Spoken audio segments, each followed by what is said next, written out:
गरीब भिखारी ने करोड़पति से कहा, आपकी कार ठीक कर दूंगा। करोड़पति बोला, ठीक कर दी तो मेरी बेटी की शादी तुमसे कर दूंगा। फिर आगे जो हुआ, इंसानियत हिल गई। दूर हट भिखारी, औकात में रह, मेरी कार मत छूना। तुझे पता भी है ये कौन सी गाड़ी है? हाँ सर, ये रॉयस रॉल्स है और मैं आपकी गाड़ी ठीक कर सकता हूँ। तू मेरी गाड़ी ठीक करेगा? साले बड़े बड़े मैकेनिक इसे ठीक नहीं कर सके, तू करेगा। भरोसा करो साहब, मैं ठीक कर दूंगा। ठीक है, अगर तूने मेरी गाड़ी ठीक कर दी तो मैं अपनी बेटी की शादी तुझसे कर दूंगा, और अगर तुझसे गाड़ी ठीक नहीं हुई तो पूरी जिंदगी मेरी गुलामी करेगा। ठीक है, मुझे मंजूर है।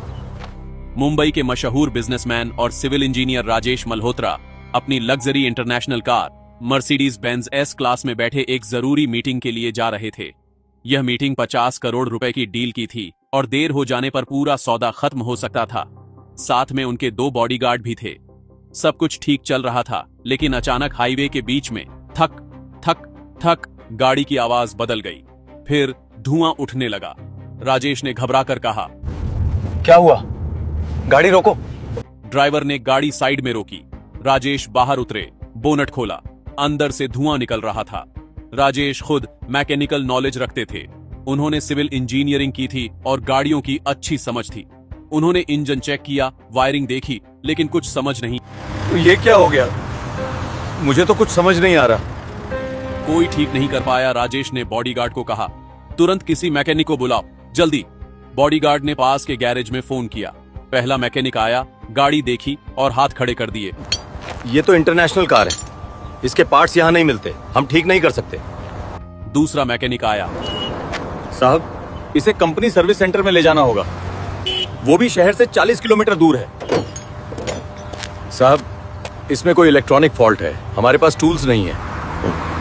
राजेश का माथा ठनका। वक्त निकला जा रहा था, मीटिंग का समय करीब आ रहा था। उन्होंने गुस्से में कहा, कोई तो है जो इस गाड़ी को ठीक कर सके, लेकिन कोई तैयार नहीं था। सबकी हंसी तभी सड़क के किनारे से एक गरीब मैला कुचैला आदमी आया। फटे कपड़े, तेल से सने हाथ, चेहरे पर झुर्रियां। लोग उसे भिखारी समझते थे क्योंकि वो अक्सर सड़क पर ही रहता था। नाम था रमेश। रमेश ने धीरे से कहा, साहब मैं यह गाड़ी ठीक कर सकता हूँ। यह सुनते ही राजेश और उनके बॉडीगार्ड जोर जोर से हंसने लगे। आसपास खड़े लोग भी हंसने लगे। एक बॉडीगार्ड ने व्यंग्य से कहा, अरे भाई, बड़े बड़े मैकेनिक हार मान गए और तू कहां से आ गया? तू भिखारी है, गाड़ी क्या ठीक करेगा? दूसरे बॉडीगार्ड ने जोड़ा, साहब इसे छूने भी मत दो, कहीं इसने गाड़ी छू ली और खराब हो गई तो पूरा नुकसान हो जाएगा। राजेश ने भी घमंड से कहा, देखो भाई, ये मर्सिडीज है, कोई साइकिल नहीं। इसे ठीक करने के लिए एक्सपर्ट्स चाहिए, तुम जाओ यहां से। लेकिन रमेश ने हार नहीं मानी।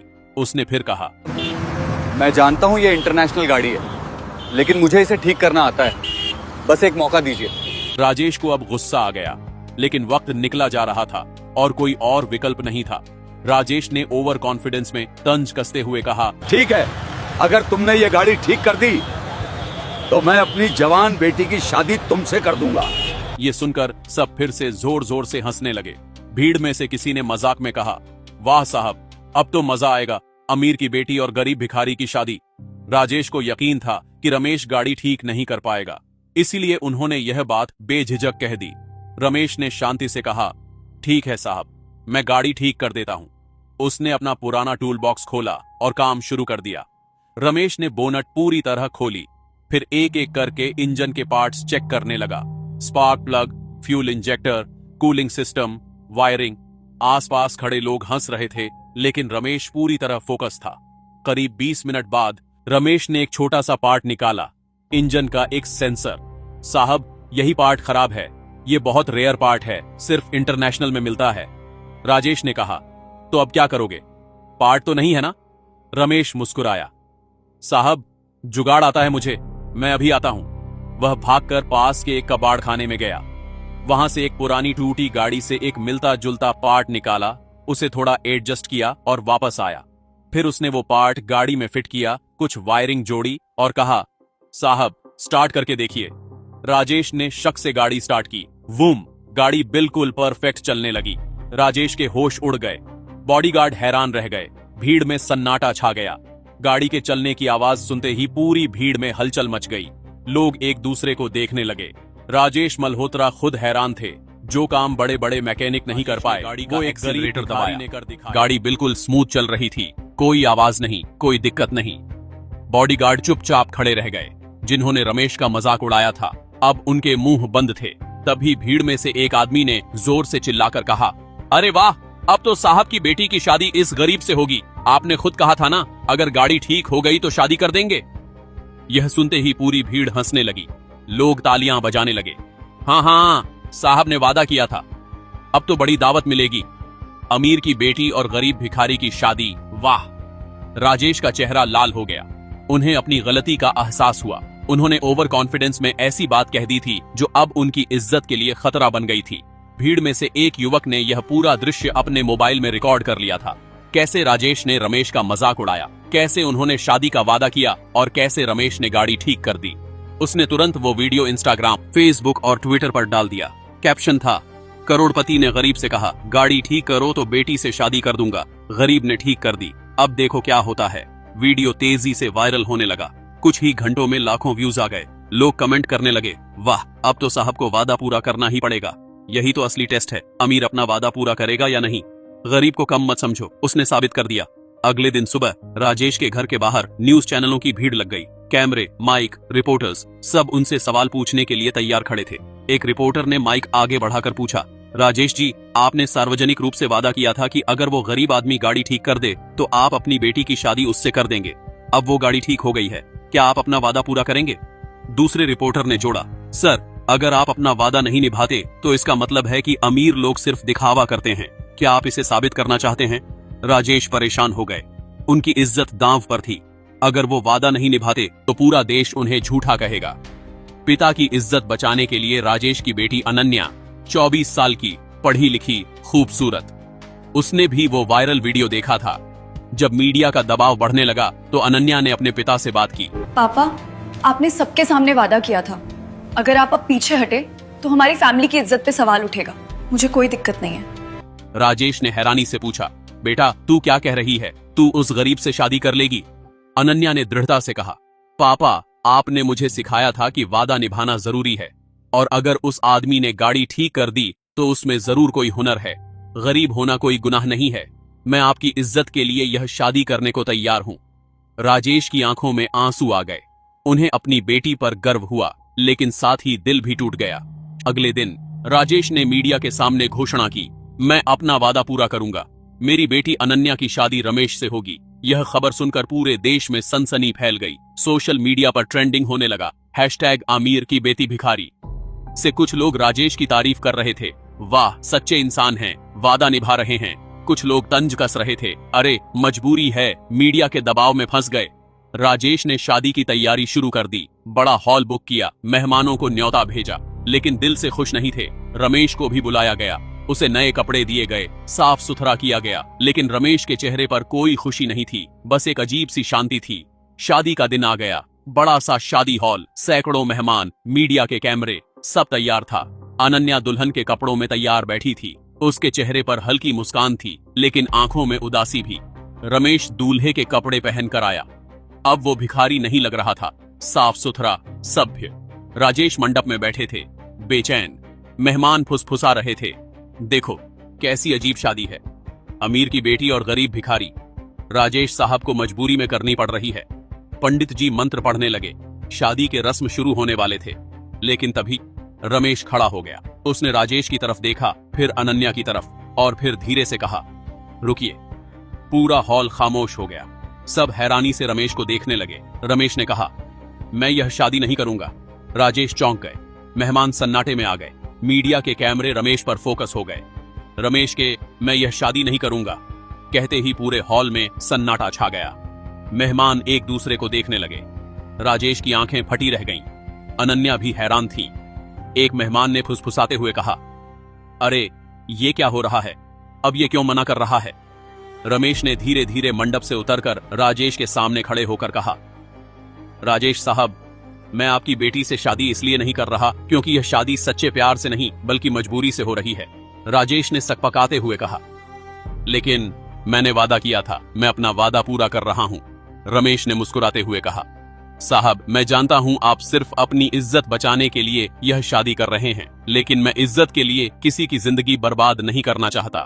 रमेश ने आगे कहा, साहब, आपने मुझे भिखारी समझा, आपको लगा मैं कुछ नहीं कर सकता, आपने मेरा मजाक उड़ाया, मेरी बेइज्जती की, लेकिन आपको पता है मैं कौन हूँ? मैं 15 साल से मैकेनिक का काम कर रहा हूँ।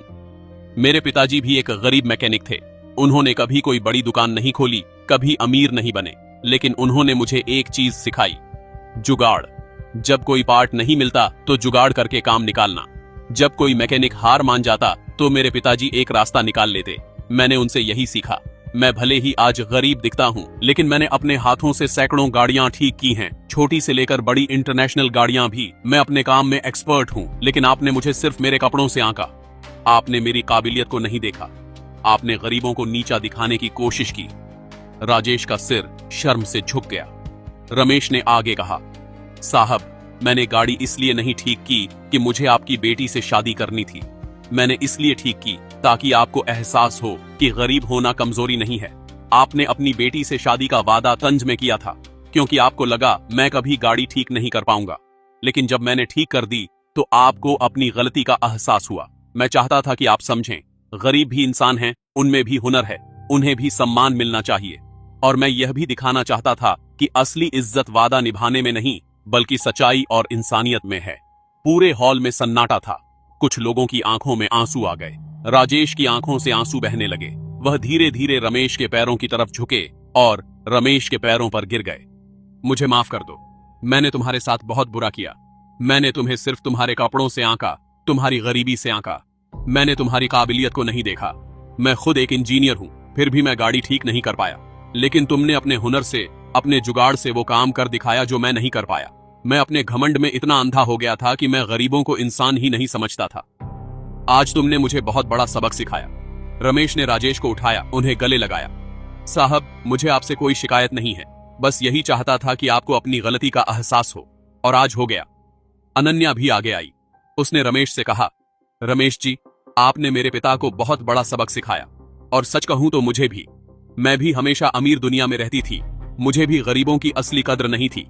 लेकिन आज आपने मुझे सिखाया कि इंसान की पहचान उसके कपड़ों से नहीं, उसके कर्मों से होती है। आप एक सच्चे इंसान हैं, मैं आपका सम्मान करती हूँ। रमेश ने मुस्कुराते हुए कहा, बेटी, तुम बहुत अच्छी हो। तुमने अपने पिता की इज्जत के लिए यह शादी करने को तैयार हो गई थी। यह तुम्हारी महानता है। भगवान तुम्हें खुश रखे। राजेश ने पूरे हॉल के सामने घोषणा की, आज से मैं वादा करता हूँ, मैं कभी किसी गरीब को उसके कपड़ों या हालात से नहीं आंकूंगा। मैं अपनी कंपनी में गरीब और हुनरमंद लोगों को नौकरी दूंगा। मैं उनकी काबिलियत को पहचानूंगा, उन्हें सम्मान दूंगा। और रमेश, मैं तुम्हारे लिए एक अच्छा गैरेज खोलवाऊंगा, जहां तुम अपने हुनर से लोगों की मदद कर सको। तुम्हें अब सड़क पर नहीं रहना पड़ेगा। रमेश की आंखों में खुशी के आंसू आ गए। उसने हाथ जोड़े। साहब, आपका बहुत बहुत धन्यवाद, लेकिन असली धन्यवाद तो भगवान का है, जिसने मुझे यह मौका दिया कि मैं आपको सच्चाई दिखा सकूं। पूरा हॉल तालियों से गूंज उठा। मीडिया ने यह पूरा दृश्य रिकॉर्ड किया। अगले दिन यह खबर पूरे देश में फैल गई। राजेश ने अपना वादा निभाया, रमेश के लिए एक अच्छा गैरेज खोलवाया, उसे सम्मान दिया, और राजेश ने सच में गरीबों को नौकरियां देना शुरू किया। रमेश आज एक सफल मैकेनिक है, लेकिन आज भी वो हर गरीब की मदद करता है और लोगों को सिखाता है, इंसान की पहचान उसके कपड़ों से नहीं, उसके हुनर से होती है। दोस्तों, यह कहानी यहीं खत्म होती है। एक गरीब मैकेनिक ने साबित कर दिया कि असली ताकत हुनर में है, दिखावे में नहीं। अगर इस कहानी ने आपको प्रेरित किया हो, अगर आपको लगता है कि किसी को भी उसके कपड़ों से नहीं आंकना चाहिए, अगर रमेश की सच्चाई और इंसानियत ने आपके दिल को छुआ, तो इस वीडियो को एक लाइक जरूर करें और कमेंट में लिखें, हुनर ही असली पहचान है। इस कहानी को अपने दोस्तों और परिवार के साथ शेयर करें, ताकि यह संदेश दूर तक पहुंचे कि गरीब होना कमजोरी नहीं है। और हाँ, ऐसी ही दिल को छू लेने वाली, प्रेरणादायक और इंसानियत सिखाने वाली कहानियों के लिए हमारे चैनल को सब्सक्राइब और फॉलो करना बिल्कुल मत भूलना। अगली कहानी में फिर मिलेंगे, एक नया सबक, एक नई प्रेरणा और एक नया जीवन का पाठ लेकर। तब तक के लिए मेहनत करते रहिए, हुनर बढ़ाते रहिए, इंसानियत बनाए रखिए। जय हिंद, जय हुनर, जय इंसानियत।